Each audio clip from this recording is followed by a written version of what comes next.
Bueno, les damos la bienvenida a la última charla de este año del Seminario de Álgebra Combinatoria y Teoría de Lie de la Universidad Nacional del Sur. Se advierte que la charla está siendo grabada y es un placer presentar a Denis Videla de la Universidad Nacional de Córdoba. Él hizo el doctorado, primero la maestría y la licenciatura en la Universidad Nacional de San Luis, y después el doctorado en la Universidad Nacional de Córdoba bajo la dirección de Ricardo Podestá. Y ahora creo que estás, Denny, con una beca de postdoc todavía en la UNC, en Córdoba. Y bueno, nos va a hablar de grafos y cuerpos finitos. Adelante. Bueno, muchas gracias Emilio por la presentación y por la invitación. Bueno, como dice el título de la charla, voy a hablar sobre Un grafos gran y cuerpos jugador de finitos. fútbol. Lo tenía preparado y me olvidé de decirlo. Un gran jugador de fútbol. Adelante. Antes, tiempo pasado. Bueno, entonces como decía el nombre de la charla, sobre grafos y cuerpos finitos, la idea básicamente va a ser traducir ciertos problemas clásicos de la teoría de cuerpos finitos en términos de los parámetros de cierto grafo de Cayley. Esos problemas clásicos son las ecuaciones diagonales, el problema de Baring y, por último, el espectro de códigos cíclicos irreducibles. Bueno, ¿qué se puede decir de estos problemas? Por empezar, el primero y el segundo están muy relacionados entre sí, ya van a ver por qué. Y el tercero, en principio, es un problema muy distinto, pero tiene relación con los anteriores. ¿Y cuál es la idea? La idea es que uno traduce esos problemas en términos de grafos y luego usaremos las propiedades estructurales o espectrales de estos grafos para mostrar identidades o algunas soluciones fáciles que se pueden encontrar a partir de los grafos de estos problemas. Entonces, antes de seguir, y por ahí para la gente que no está muy acostumbrada a los cuerpos finitos, voy a introducir un poco de notación. Bueno, FQ, esto denotará el cuerpo finito de Q-elemento. Cuerpo finito es que sea un cuerpo, como que tenga estructura de cuerpo, y que sea finito. Y bueno, ¿qué se sabe en general? Para los cuerpos finitos siempre el orden, la cantidad de elementos, siempre es potencia de algún primo. Entonces siempre que yo hable de FQ, como que Q ya va a ser de entrada potencia de algún primo.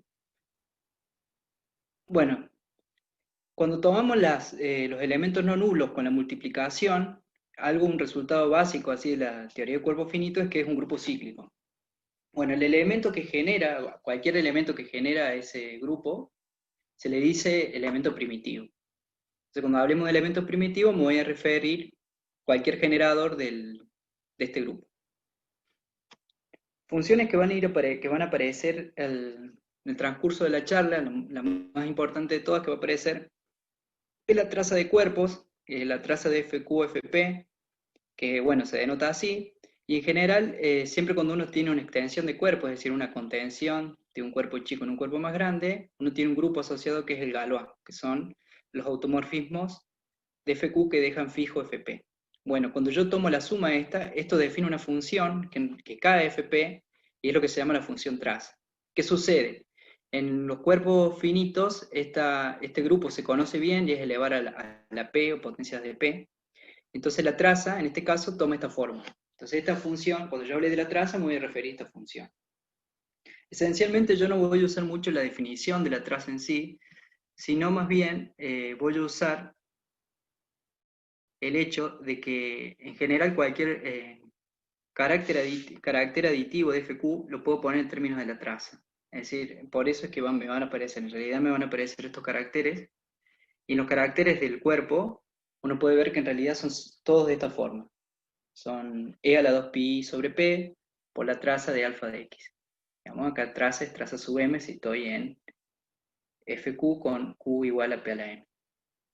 Eso por eso que es tan importante la traza, digamos, ya me da quiénes son los caracteres del cuerpo, caracteres aditivos, ¿no? Porque acá puedo pensar los caracteres con la suma, o puedo pensar también caracteres multiplicativos. Bueno, los aditivos son exactamente estos. Entonces empecemos introduciendo, presentando cuáles son estos problemas de los que estábamos hablando al principio. Bueno, por empezar, una ecuación diagonal sobre FQ es una ecuación de este tipo, es decir, una ecuación, como lo digo, diagonal y con coeficientes en FQ, digamos, este B y los AI, los coeficientes de este polinomio son elementos de FQ. Y bueno, ¿y qué problemas interesan acá? Esencialmente, estos son los tres problemas que interesan. Calcular explícitamente la cantidad de soluciones, es decir, yo te doy las potencias y te doy el tamaño de esto y cuál es el cuerpo. El principal problema es calcular explícitamente. ¿Qué sucede? Eso en general no, para muy pocos casos se conoce.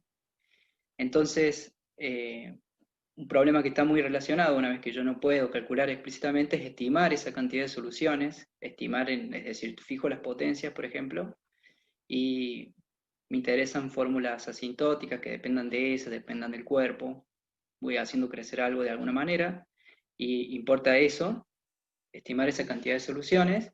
Y otro tipo de problema que suele aparecer es encontrar relaciones entre la cantidad de soluciones que tiene esta ecuación con otros objetos de la teoría de cuerpo finito, como pueden ser, no sé, curvas algebraicas, códigos, y bueno, yo acá agrego grafo porque básicamente voy a mostrar acá una relación que existe. Bueno, en general no vamos a atacar el problema así en su generalidad de cualquier ecuación diagonal, moviendo todo, sino que vamos a restringirnos un poco, vamos a restringirnos al caso donde todos los coeficientes son 1, digamos, volviendo acá, estos hay unos, y todas las potencias iguales, digamos, todas iguales acá. Bueno, esto obviamente son los ceros de un polinomio, esto tiene asociado una hipersuperficie. La hipersuperficie asociada recibe el nombre de hipersuperficie de Fermat. ¿Por qué? Obviamente porque esto está asociado mucho al último teorema de Fermat, por eso lleva este nombre. Es solamente un nombre, y bueno, este es el caso que nos restringiremos. En general, ¿qué se sabe o dónde uno puede encontrar cosas clásicas que se sepan de esto? Bueno, desde el punto de vista de sumas exponenciales, es decir, a las soluciones de esto, naturalmente uno le puede asociar una suma exponencial, no me voy a explayar mucho acá, y bueno, el cálculo de esas sumas exponenciales pueden ser encontrados en estos dos libros, que son muy clásicos, de cualquiera que haga cuerpos finitos le va a sonar, digamos, primero de Finite Fields, de Niederreiter, o en Gauss in Jacobi Sums, de Bernd, Evans y Williams. Bueno, este es el problema de ecuaciones diagonales.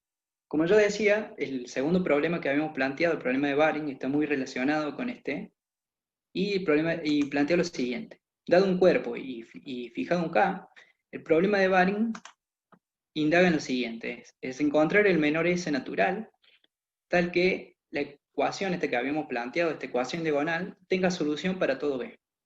Digamos, es fijado el K y fijado el Q, encontrar el menor S que satisfaga eso para todo B.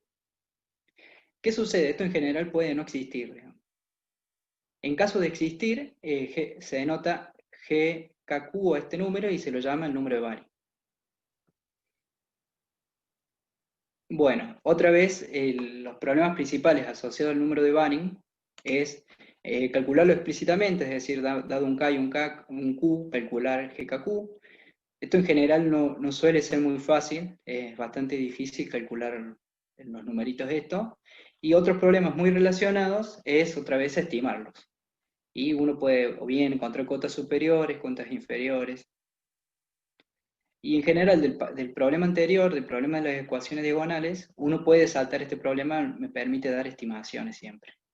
Uno puede pasar de ecuaciones diagonales al problema de Baring estimando, pero muy pocas veces calculando explícitamente.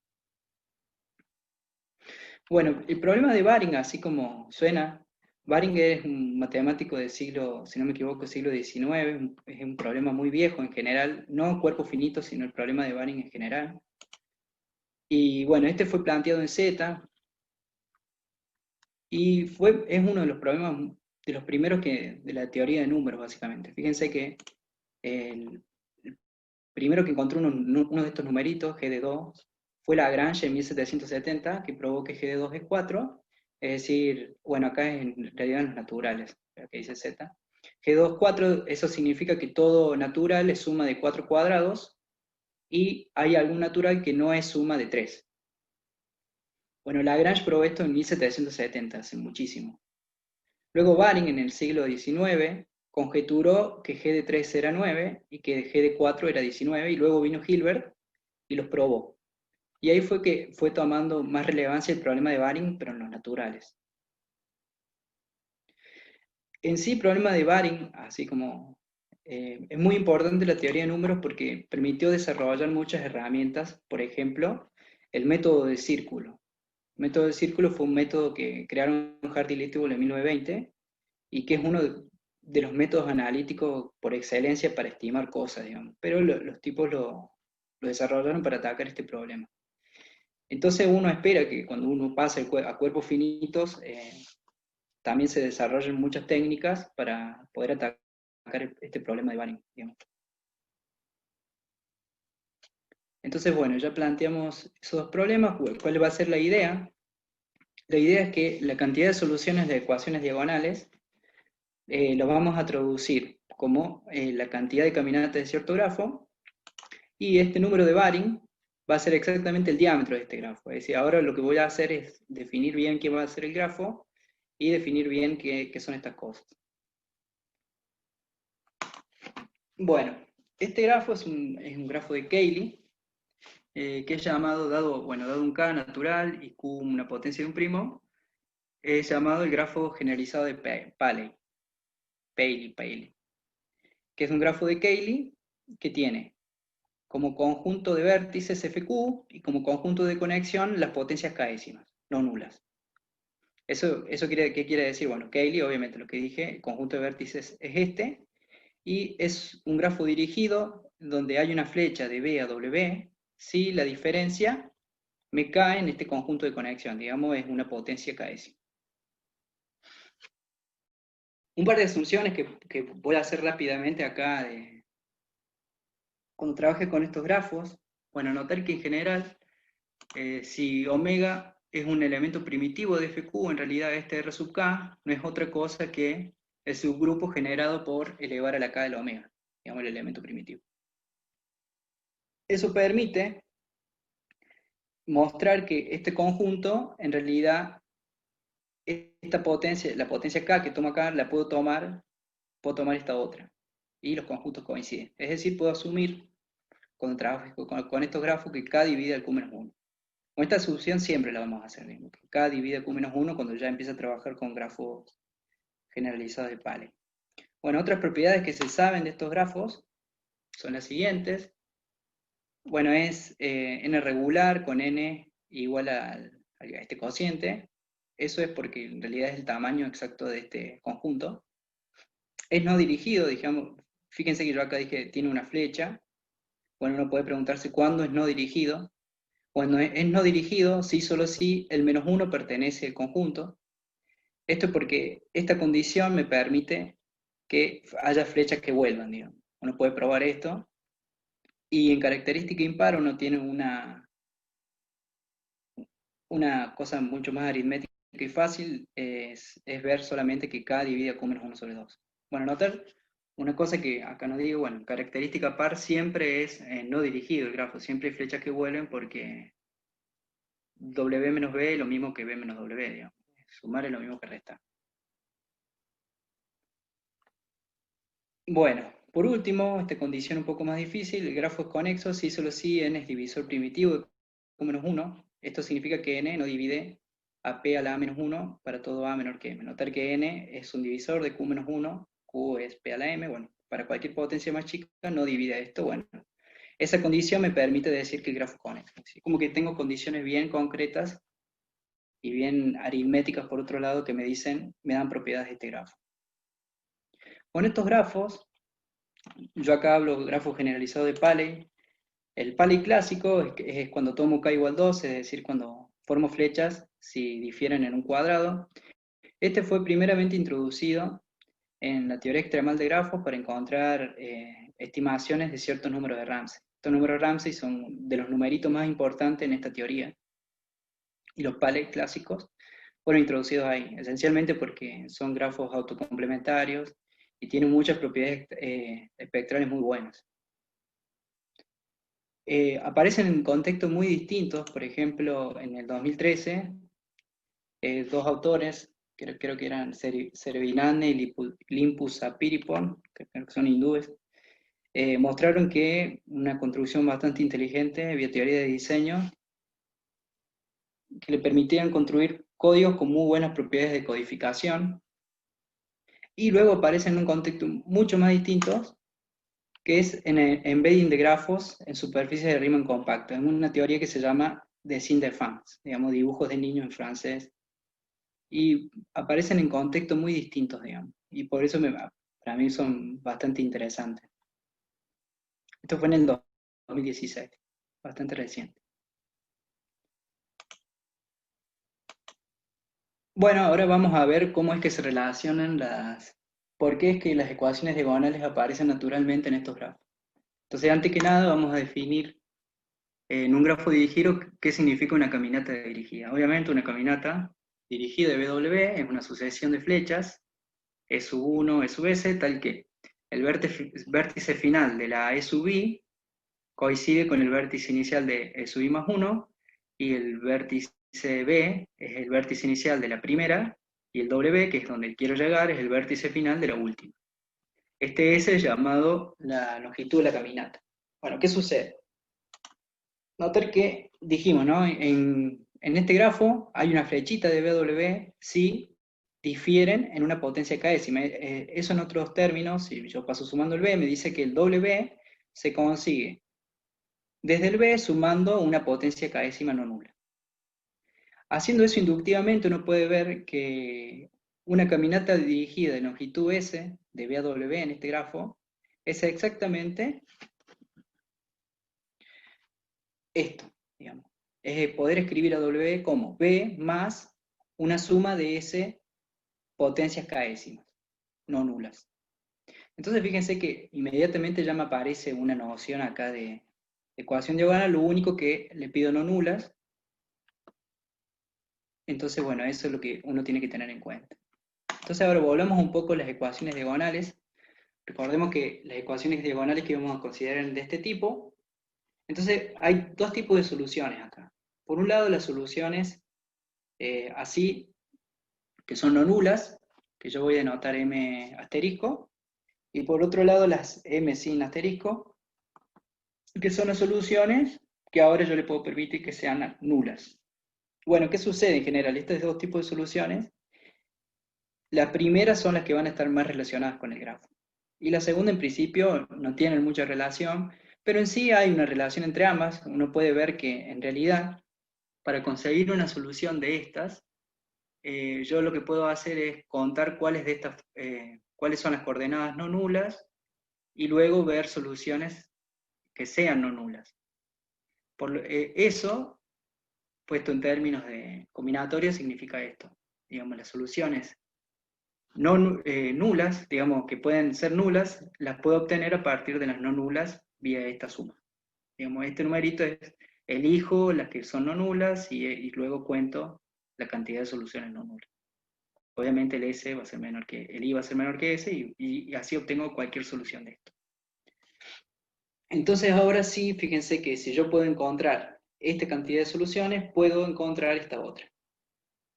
¿Y qué sucede? Bueno, para empezar, lo siguiente. Si W sub S de AB es la cantidad de caminatas dirigidas de A hacia B de longitud S en el grafo, uno puede probar lo siguiente. La cantidad de caminatas dirigidas es exactamente la cantidad de soluciones de esta ecuación, poniendo acá B menos A, dividido este numerito, 1 sobre cada S. Es decir, como que puedo pasar de las caminatas dirigidas a la cantidad de soluciones de una ecuación de este tipo. Bueno, la prueba de esto no es muy difícil. ¿Eso es un Esencialmente, resultado clásico? no, yo no lo he encontrado. ¿Es de ustedes? Sí, en principio sí, pero va a ver que no es muy difícil. Es Ah, está como, buenísimo. Claro, pasas de un lado al otro, pero con grafo. Es como, por eso voy traduciendo. Sí, todas estas cosas en sí no están muy hechas, digamos. Son más o menos nuevas. Y la prueba es bastante sencilla. Fíjense que en general una caminata en este grafo, yo decía, ¿no? Que nos da eh, eh, elementos no nulos acá que satisfacen esto. Entonces lo único que uno tiene que tener en cuenta acá para contar las soluciones es que en realidad puede haber varios elementos que elevados a la K me den el mismo. Y entonces estoy contando de más. Entonces lo que uno tiene que tener en cuenta es eso. Y, y en general hay exactamente K elementos que, dado un X a la K, hay otros K que me dan el mismo. ¿Y eso por qué es? Porque si yo paso dividiendo el Y o paso dividiendo el X, en realidad estoy obteniendo una raíz késima de la unidad. Entonces el Y este es X por Z con Z una raíz késima. ¿Y qué sucede? Bueno, ahí, como sucede en C, hay exactamente K raíces késima de la unidad en FQ. Entonces, como eso lo tengo que hacer en cada coordenada, hay K a la S. Entonces, cada caminata dirigida induce K a la S soluciones de 3. Y bueno, ¿y qué sucede? Bueno, recíprocamente lo mismo. KS soluciones con el mismo razonamiento acá inducen la misma caminata y bueno, uno obtiene esto. Fíjense que es bastante sencillo, es como algo muy natural. Claro, uno llega a este momento, ¿no? Esto salió una prueba muy fácil. Entonces, ¿qué es lo que sucede? Uno se puede preguntar, y es fácil calcular la cantidad, está bien, lo traduje, y ahora es fácil calcular la cantidad de caminatas en un grafo dirigido. Bueno, en general así no, obviamente, porque si no uno resolvería el problema ese que en principio es un problema abierto. Pero uno puede encontrar otro tipo de relaciones. Por empezar, si uno considera la matriz de adyacencia de un grafo, recordemos en un grafo dirigido, la matriz de adyacencia es una matriz cuadrada, indexada por los vértices, me falta un acento ahí, tal que hay un 1 en el lugar BW si existe una flecha de BW, y 0 en caso contrario. Bueno, ¿qué sucede? Yo me acuerdo el primer teorema que yo vi de esta matriz de adyacencia, exactamente relacionaba las caminatas dirigidas del grafo con las potencias de esta matriz de adyacencia. Y en general esta prueba creo que salen las primeras cosas que uno ve de grafo, que puede llegar a ver en una materia básica, digamos.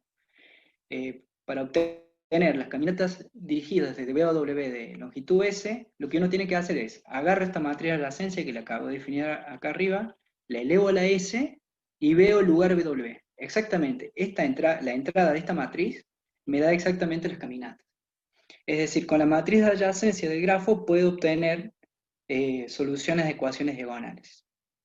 Entonces ahora el problema se traduce no ya en ver el grafo en sí, sino en ver cómo se comporta su matriz de adyacencia.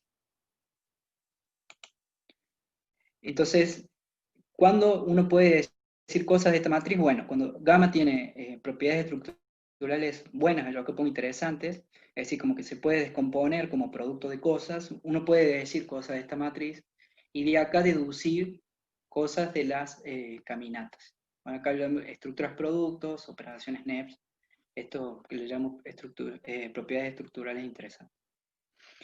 Bueno, ¿en qué caso uno puede decir algo un poco más? Bueno, fíjense, vamos a hacer una pruebita acá, que en el caso homogéneo. Caso homogéneo, obviamente, ecuaciones diagonales con igualadas a cero. Los autovalores de gamma son los autovalores de su matriz de adyacencia, y bueno, acá vamos a denotar el espectro de gamma, el espectro de dicha matriz. Entonces, bueno, ¿qué resultado uno tiene ahí con esa matriz? Y que sale sencillo también, es lo siguiente. Si MDS denota la cantidad de soluciones del caso homogéneo, entonces el MDS es exactamente esto. Es decir, pongo la cantidad de soluciones en términos de los autovalores del grafo. Es decir, los autovalores del grafo entran acá para resolver este. Pero obviamente caso homogéneo, ¿no? Es elevado a la S. Fíjense que es bastante sencillo. El K ya me lo dan, el Q ya lo tengo, lo único obviamente es calcular el espectro. Que para algunos casos lo voy a poder hacer. Bueno, ¿cómo sale esta prueba? Esta prueba sale también bastante sencilla usando lo que estamos viendo. Denis, Bueno, por un lado, primero, la propuse.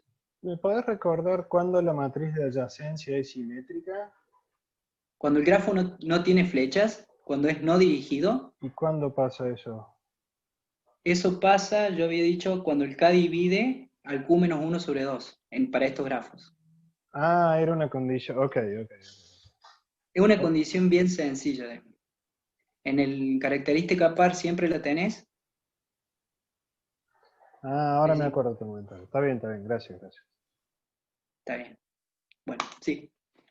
Entonces, uso primero la proposición, relaciono fíjense que lo que me interesa son las homogéneas, entonces las entradas que uno tiene que ver, el tipo de caminatas que uno tiene que ver son las caminatas cerradas, es decir, con AA.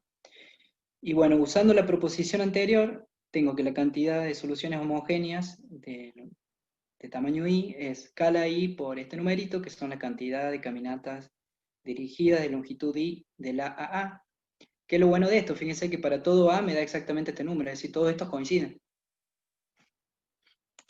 Entonces, recordando que esta entrada la podía recuperar como la matriz elevada a la I, el lugar AA, y todos estos lugares coinciden, entonces cuando yo traceo la matriz, ahora tomo la traza de esta matriz, estoy sumando QS en lo mismo, este WIAA.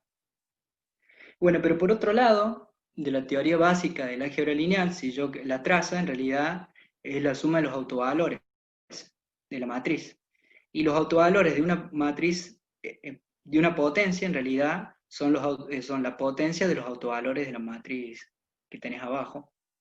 Por lo tanto, esta traza que está acá, esta traza de matrices, es exactamente esto. ¿Qué sucede? Bueno, entonces, recordando que el m sub s lo obtenía a partir de estos m sub i asterisco, y cambiando acá estas ecuaciones, girando un poco las sumas, obtenemos esto. Fíjense que acá a este lo cambio por esto, y luego paso dividiendo el Q, me sale este Q afuera, giré las sumas y me queda esta acá. Bueno, fíjense que lo que me queda acá es el binomio Newton, exactamente. Estoy calándola ahí, acá me queda este numerito, y entonces la cantidad de soluciones es exactamente esto, es decir, pude poner la cantidad de soluciones homogéneas en términos de los autovalores de la matriz. ¿Qué es lo que tiene esto? Bueno, que es bastante sencillo, fíjense que no usé teoría pesada, es lo que vine haciendo, ¿no? Y un poco de álgebra lineal. Entonces, bueno, eso como para cerrar un poco de ecuaciones diagonales, ya vamos a volver un poquito con eso. Entonces seguimos traduciendo un poco las cosas, ahora vamos con el número de Baring. Yo decía que el Baring lo iba a traducir como el diámetro de este grafo, va a ser el mismo diámetro del grafo. Entonces primero vamos a recordar qué es el diámetro. Entonces, dado un grafo dirigido, esto dice distancia, que en realidad esto no es una función de distancia, es como una distancia dirigida, es el mínimo de la longitud de caminatas dirigidas de W. Si esto yo le llamo distancia, el diámetro es exactamente tomar el máximo de todas estas con B y W distintos. Acá me olvidé de poner que eran distintos. Y bueno, el grafo se dice conexo, voy a decir que es conexo, en realidad no sé si viene la definición de esto, en el caso no dirigido sí, es si existe una caminata dirigida de BW. ¿Y qué sucede? Bueno, cuando el grafo es conexo, el diámetro del grafo coincide exactamente con el número de Baring. Es decir, el grafo, por un lado, las caminatas me traducen la cantidad de caminatas me traducen las ecuaciones diagonales, su diámetro me dice el número de Baring. ¿Y cómo es esta prueba? Bueno, esta prueba, bueno, para probar que el número de Baring, había que probar dos cosas. Por empezar, que todo elemento del cuerpo se puede escribir como suma de esa cantidad de potencias y que había alguno que no se puede escribir como menos. Entonces, bueno, primero, tomamos un elemento en FQ y vamos a probar que es una suma de delta potencia k décima.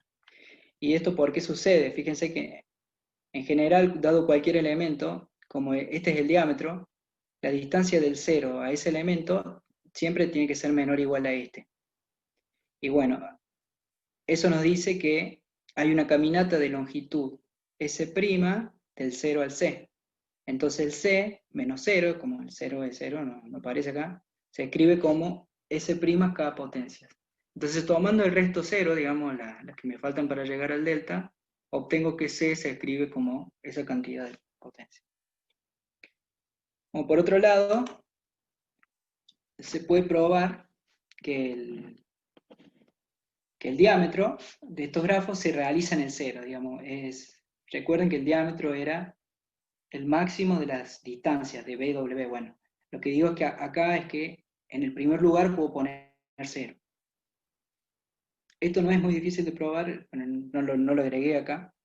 Con esto en cuenta, existe un A que realiza este diámetro, y bueno, este A no se va a poder escribir como menos. ¿Por qué? Porque si se pudiera, puedo hacer esto que está acá, y obtengo, y me contradice la minimalidad de la distancia, porque la distancia es el mínimo de las longitudes de las caminatas que puedo construir en el grafo, del 0 al A.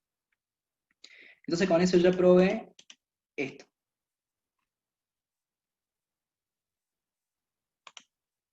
Bueno, otra vez, ¿qué tan difícil es calcular el espectro, calcular el diámetro de un grafo? Bueno, eso también es un problema, me parece que tiene que ser el NP completo, o si no calcular G también lo sería, no lo sería, digo.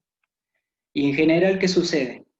Bueno, vamos a encontrar, otra vez, vamos a usar el espectro para decir algo de numerito de Baring. En general, si Mu-Sukama denota la cantidad de autovalores distintos en el grafo, ¿qué sucede? El diámetro del grafo siempre es menor o igual a la cantidad de autovalores distintos menos 1. Es decir, esta cota siempre vale. Entonces, ¿en qué caso uno le puede sacar el sabor, le puede sacar el jugo a esa cota? Bueno, por ejemplo, si tengo 3 autovalores distintos, fíjense que acá 3 menos 1 es 2, el diámetro tiene que ser menor o igual a 2. Bueno, si el grafo no es completo, es decir, no es el grafo que tiene todas las aristas posibles, el diámetro sí o sí tiene que ser 2. ¿Por qué? Porque el completo es el único que tiene diámetro 1. Entonces, inmediatamente tengo un resultado de este tipo. Si el grafo tiene 3 autovalores distintos y es conexo, entonces el número de Baring es 2.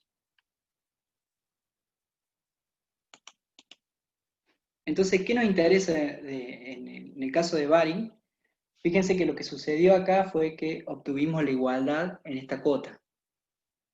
Entonces, lo que nos va a interesar en este caso, en el caso del número de Baring, es encontrar subfamilias acá de estos grafos que cumplan esta igualdad.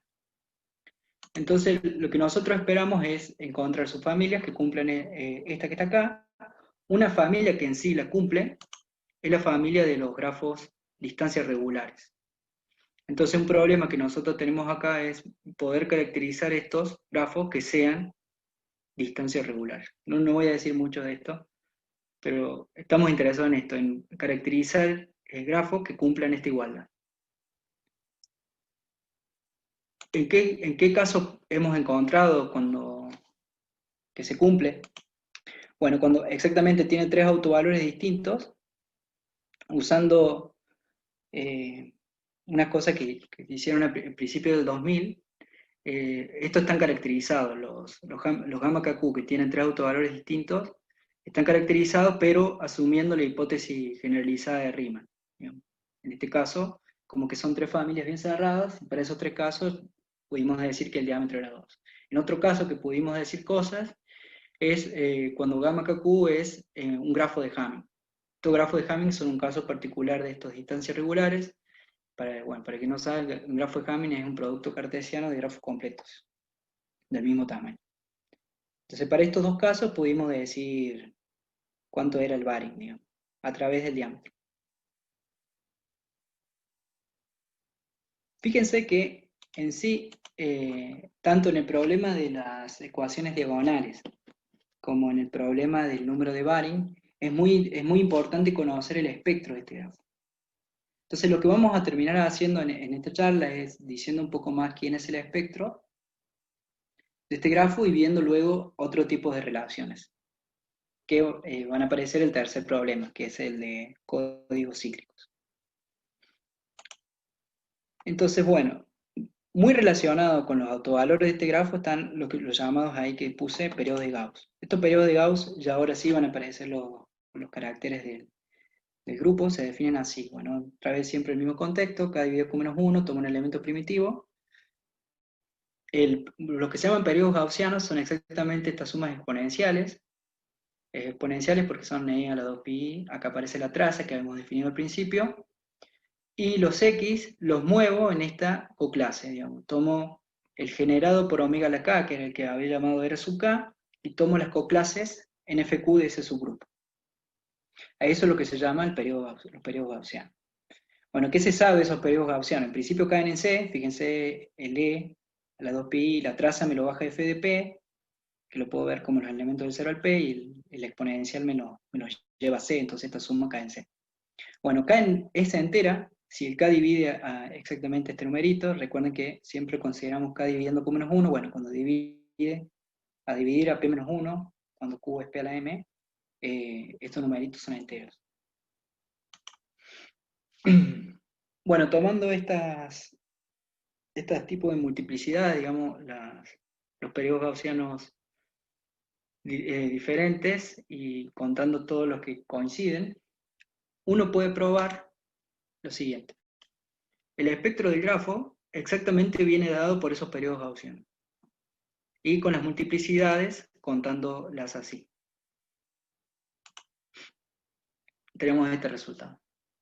El espectro de gamma KQ es exactamente esto, ¿no? Donde el n acá es lo que sería el grado de regularidad, y todos los autovalores no triviales son exactamente esos periodos de Gauss. Y bueno, acá están dichas estas dos cosas. La primera es una cosa espectral que siempre se sabe, que un grafo regular es conexo si solo si el autovalor, el grado de regularidad tiene multiplicidad 1, entonces acá viene el mu igual 0. Y por otro lado, la condición esa que yo había puesto al principio me dice cuando el espectro es entero, porque este es entero siempre, y me interesa cuando todos estos son enteros. Esencialmente la prueba, bueno, yo acá no la agregué por una cuestión de tiempo.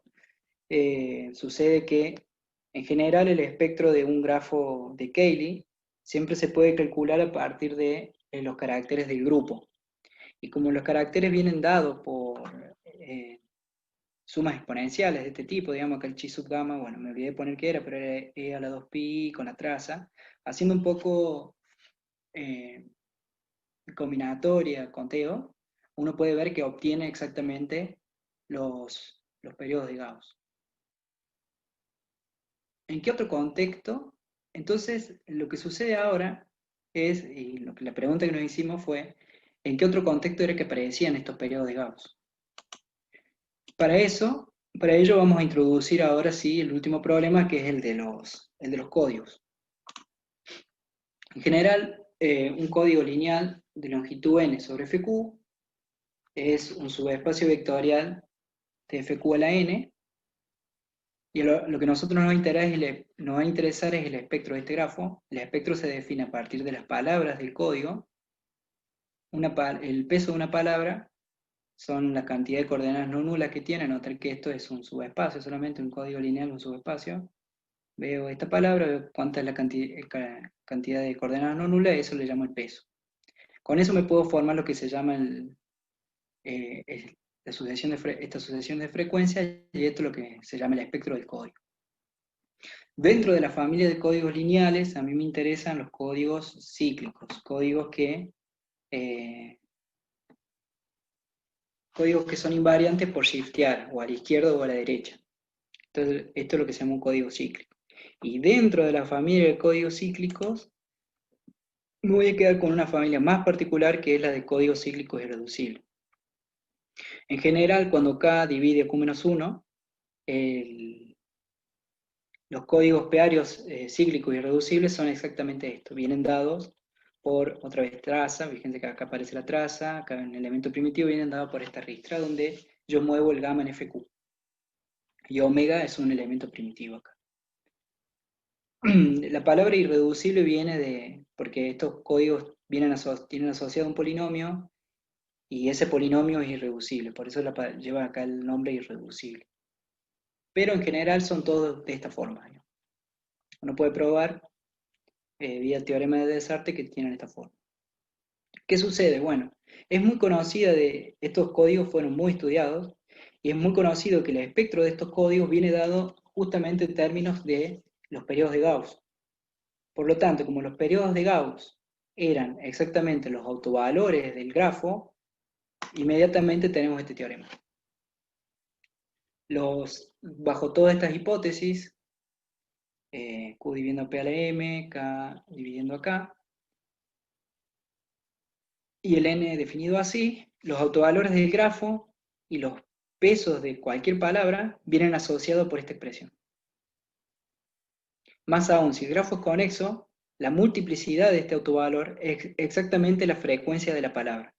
Por lo tanto, el espectro del grafo me determina el espectro del código. Y viceversa. Con toda esta hipótesis, el espectro del código me determina el espectro del grafo. Entonces, bueno, fíjense que a este punto, bueno, ya como que ya hemos dicho mucho, ya hicimos las 3 traducciones que habíamos dicho, que habíamos prometido hacer. Y bueno, yo voy a terminar la charla mostrando que en realidad uno puede, a su vez, usando estas cosas, puede encontrar pruebas y formas de cómo relacionar, por ejemplo, el problema de ecuaciones diagonales con el problema de espectro de códigos. Bueno, recordemos que yo había puesto esta fórmula, ¿no? Esta fórmula es la que habíamos probado en el caso homogéneo. En el caso homogéneo habíamos probado que la cantidad de soluciones venía dado por este espectro. Entonces lo que uno puede hacer acá es el lambda, cambiar este lambda por esta expresión que está acá, que es la que viene dada, que es la que me da este teorema. Haciendo eso, y teniendo en cuenta que los pesos van de 0 a n, uno obtiene inmediatamente esto. La cantidad de soluciones viene dada por esta expresión. Es decir, puedo obtener la cantidad de soluciones homogéneas en términos del espectro del código. Acá, bueno, la forma de llegar de esta suma a esta es contando cuántas veces el peso es 0, entonces acá van apareciendo los A sub 0, la sub 1, y acá, bueno, lo que uno tiene que tener en cuenta es que n por q da q menos 1, entonces acá me aparece este q, se me borra este 1, y me queda exactamente esta expresión. Bueno, este resultado en sí no es un resultado nuestro, pero bueno, encontramos una prueba alternativa de algo que había probado Wolfman en el 94. Lo probó este resultado vía sumas exponenciales. Pero fíjense que la prueba fue realmente muy, usando cosas básicas de álgebra lineal y bueno, la traducción de grafos a código. Bueno, hay muchas relaciones más que bueno, me gustaría contarles, pero obviamente no sé si voy a llegar. Entonces, bueno, vamos a terminar la charla diciendo un poco cuáles son los problemas a futuro y algunas generalizaciones que se pueden hacer. Bueno, por empezar, lo que uno puede hacer es estudiar, en vez de una ecuación diagonal, estudiar sistema de ecuaciones diagonales. Bueno, ¿qué sucede? En ese caso, es un trabajo que estamos haciendo ahora, uno puede ver que puede asociarle un grafo de igual manera y obtiene un resultado muy similar, el mismo resultado que obtenía en el caso de una ecuación, de esta forma. Por otro lado, lo mismo sucede con el problema de Baring, digamos. Fíjense que la relación Baring-grafos también se puede extender a sistemas. El problema es exactamente el mismo, digamos. Planteo un sistema de ecuaciones diagonales y me pregunto cuál es el menor S para que el sistema en simultáneo me dé una solución para todo.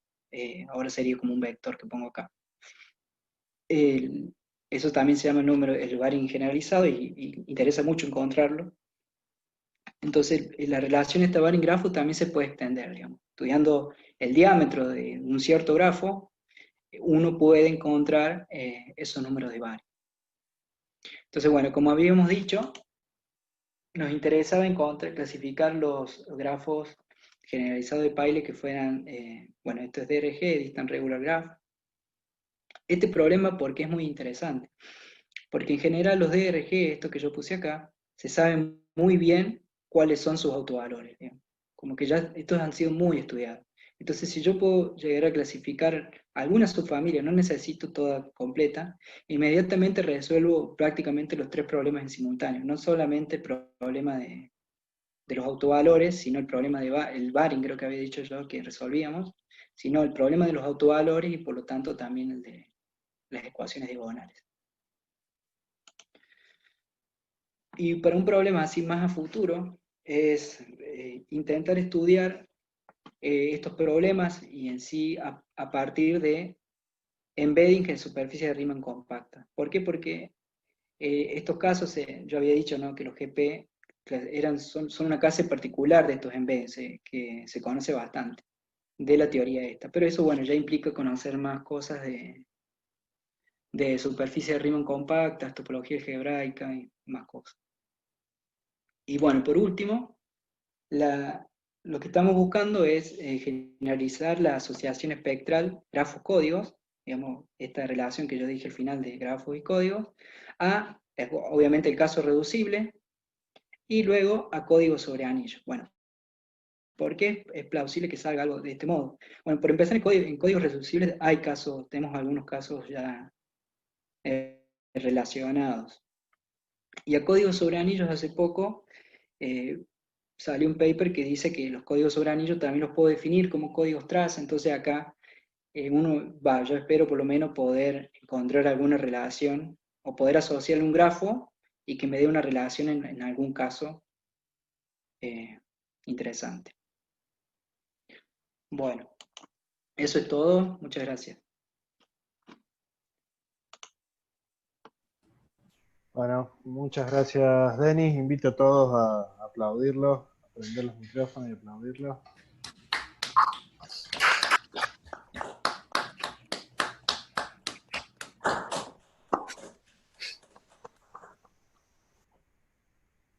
Bueno, muy linda la charla, Denis. Muchas gracias. Muy lindos los resultados y muchos planes. ¿Alguna pregunta? ¿Preguntas, comentarios?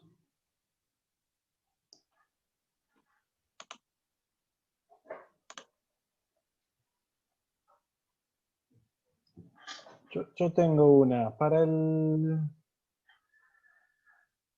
ecuación, no en el caso homogéneo, o sea, cuando el b no necesariamente cero. O sea, sí tenés todos los exponentes iguales, pero el b no necesariamente cero. Eso se puede extender, digo, el estudio, todo es más o menos lo mismo o totalmente distinto. No, en general es totalmente distinto. No tenés un grafo, no tenés nada. Y tenés bueno, las caminatas dirigidas, y en algunos casos, viste que yo dije, si el grafo tiene buenas propiedades, podés decir cosas. Bueno, por ejemplo, hay una subfamilia, viste que yo dije que había una familia que era de Hamming. Sí, Bueno, los Hamming esos son productos de completos. Y sucede que cuando vos tomás las caminatas en productos así, vos podés poner esas caminatas en términos de en las caminatas de los factores. Es decir, en este caso, en términos de caminatas de completos.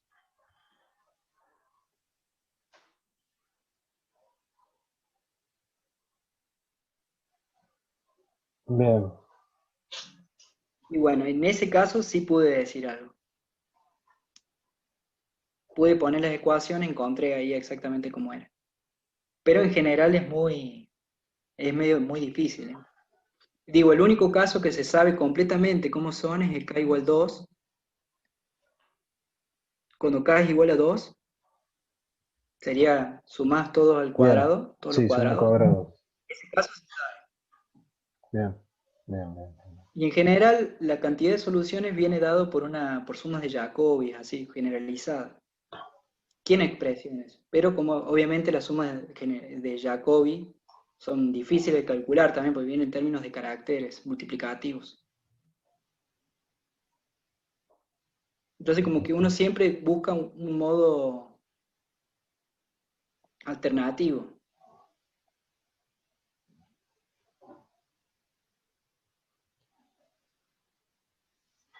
¿Alguna otra pregunta o comentario?